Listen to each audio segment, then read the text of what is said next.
E aqui está o meu livro, Raízes Negras, que celebra acima de tudo a vida de pessoas negras que foram incríveis, que mudaram o mundo, tiveram que lutar muito. E eu vou-vos contar algumas coisas interessantes sobre algumas das personagens que aqui estão.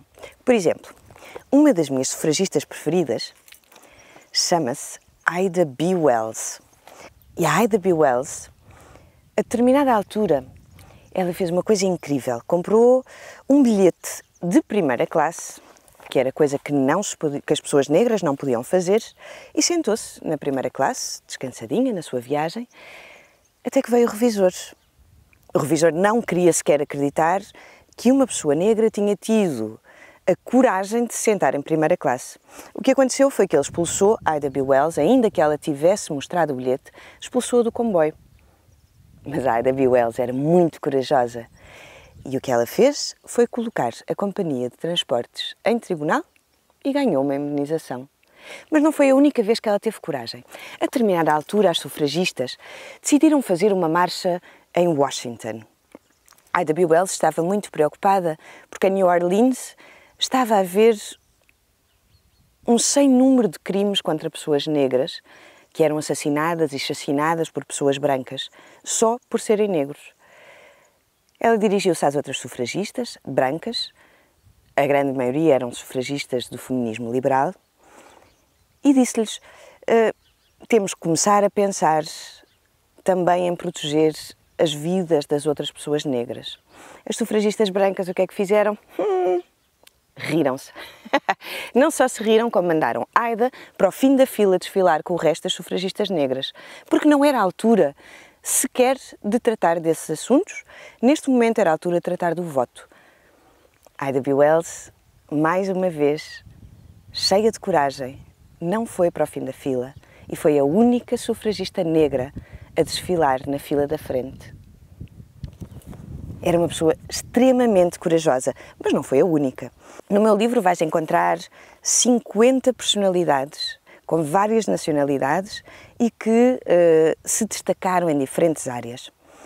Mais uma vez, uma das minhas bailarinas e atrizes preferidas, que ainda por cima tinha superpoderes, nem vão acreditar, Josephine Baker. Josephine Baker conseguiu lutar contra o racismo através do sarcasmo. Ela subia ao palco, fazia coreografias muito estrambólicas, como nunca ninguém tinha feito até aquele momento, e, através das suas coreografias, lutava contra o racismo. Mas não foi a única vez que Josephine Baker lutou contra a injustiça. Durante a Segunda Guerra Mundial, já estava Josephine a viver em Paris. Ela aproveitou que podia usar a sua fama de estrela internacional para viajar livremente. Ora, nesta altura, estava a acontecer uma coisa muito, muito difícil na Europa. O regime alemão de extrema-direita, o regime nazi, perseguia várias pessoas, desde pessoas negras, pessoas ciganas, pessoas homossexuais, pessoas judias, um pouco todas as pessoas que eram contra o regime. E a Josephine Baker foi trabalhar foi trabalhar para a Aliança Francesa e para os aliados. Então ela era uma espia que andava a passear pela Europa nos comboios e trazia mensagens sobre a resistência. Houve um dia que ela esteve em Portugal, em Lisboa, e foi almoçar a um restaurante no Bairro Alto. No meu livro vais poder descobrir qual e depois vai lá jantar. Convida os teus pais, aos teus amigos, quem te apetecer. E lá, nesta tasca, no Bairro Alto, há uma fotografia da Josephine Baker, quando cá esteve. Josephine Baker participou também, ainda depois da Segunda Guerra Mundial, participou, juntamente com Martin Luther King e todas as outras pessoas que faziam parte do movimento dos direitos civis, ela participou também na luta antirracista e por mais direitos para as pessoas negras, seja nos Estados Unidos da América, seja na Europa. Como ela nunca conseguiu ter filhos biológicos, ela fez uma coisa incrível. Adotou 12 crianças, todas de nacionalidades diferentes, todas diversas, e chamava a sua própria família a família arco-íris. Interessante, não é? Era uma mulher incrível. Ficou conhecida como a Pérola Negra, de tão bonita que ela era. Ora, depois gostava de te levar a passear a uma altura, um pouco depois desta, mais ou menos nos anos 50, nos anos de 1950, 1960, em que existia uma profissão espetacular. Nem vão acreditar. Existiam pessoas cuja profissão era ser computadores humanos. Exatamente. A grande maioria dos computadores humanos eram mulheres e a NASA fez um departamento especial em que tínhamos só mulheres negras a trabalhar como computadores humanos. Basicamente eram as craques da matemática, da química, da física, que conseguiram de alguma forma ter estudos, porque nesta altura não era muito normal, primeiro, que as mulheres conseguissem seguir uma carreira universitária, segundo, que as pessoas negras tivessem acesso à educação. Katherine Johnson fez tantos cálculos, que sem ela nunca teríamos ido à Lua. É verdade. Mas não foi a única que criou coisas incríveis. Jane Cook Wright foi uma cientista e investigadora negra que fez investigação na área da oncologia.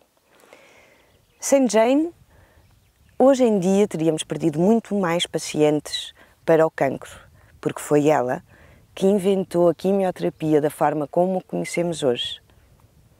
Ela já vem de uma família muito longa de médicos que trabalhavam na área da investigação científica e ela decidiu, como se preocupava bastante com os seus pacientes, decidiu através dessa preocupação e da aproximação que ela tinha tão pessoal com os pacientes, de tentar fazer uma série de experiências para conseguir prolongar a vida destas pessoas. Graças a Jane Cook Wright é possível sobreviver ao cancro da mama e a outro tipo de cancros.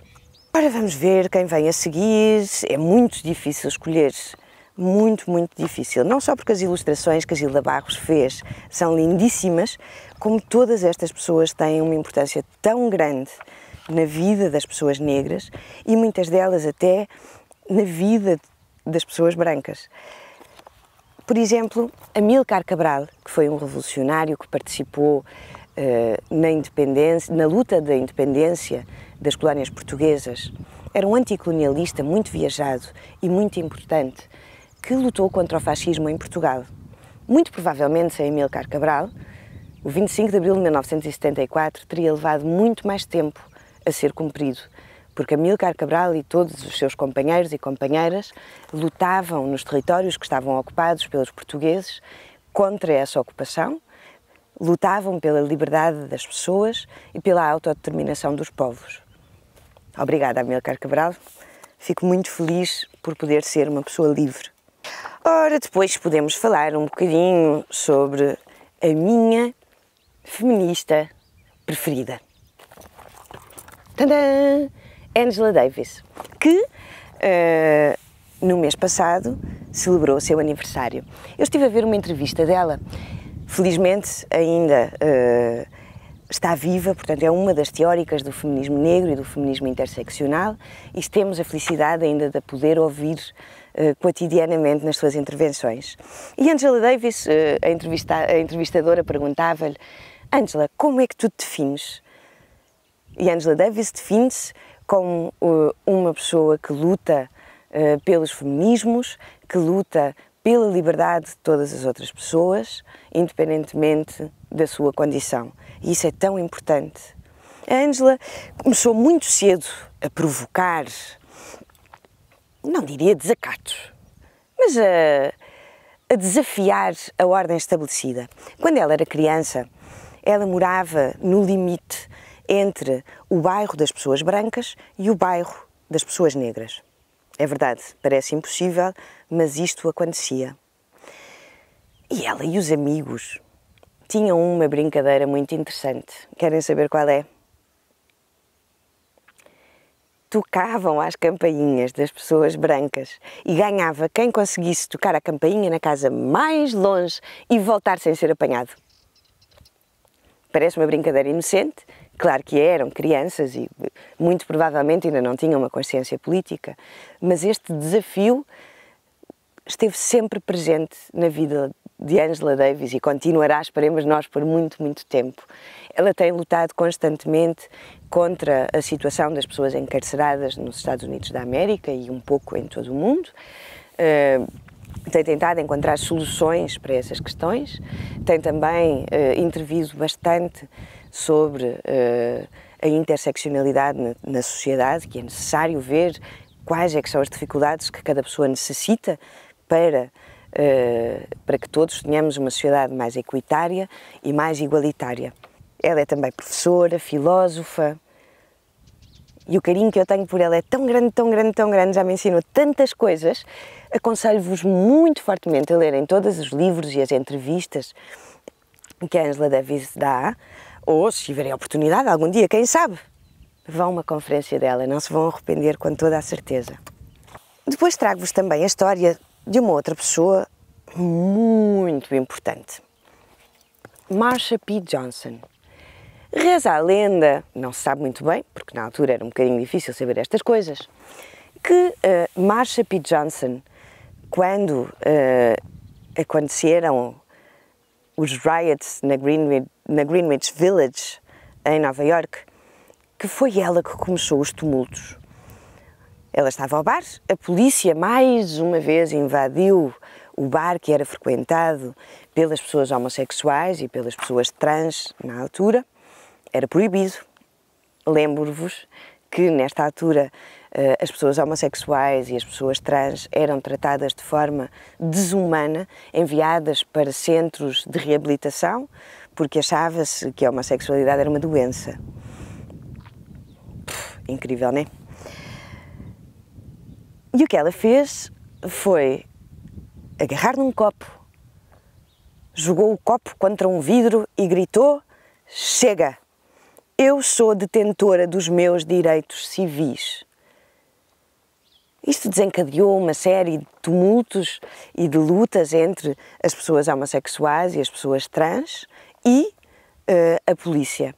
O que é hoje celebrado quando celebramos a Marcha dos Direitos das Pessoas LGBTIQ, é Marsha P. Johnson também que estamos a celebrar, juntamente com a Sylvia Rivera, a sua parceira incontornável, e juntas criaram a STAR, que era uma associação que tentava tirar jovens trans que se prostituíam nas ruas, tentava tirá-los das ruas para que pudessem ter uma vida digna, segura e livre.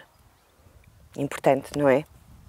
E depois trago-vos uma das minhas atrizes preferidas. É uma atriz portuguesa que fala de um lugar que se calhar muitos de vocês já ouviram falar. Um lugar que se chama o não lugar, a não pertença. O não sentir que se é de uma nacionalidade, não se sentir de outra nacionalidade e andar sempre a deambular por um sítio. A Isabelle Zoá já foi galardoada com vários prémios como melhor atriz. Ela é uma pessoa forte, incrível, que encontrou na representação uma forma de se exprimir, de encontrar o seu lugar e que pretende, através da visibilidade que ela consegue alcançar, dar-vos a todas as pessoas que se encontram neste não lugar a esperança de que vão encontrar o vosso lugar. Todos juntos, se trabalharmos e lutarmos para que todas as pessoas tenham os mesmos direitos, vamos todos sair desse não lugar.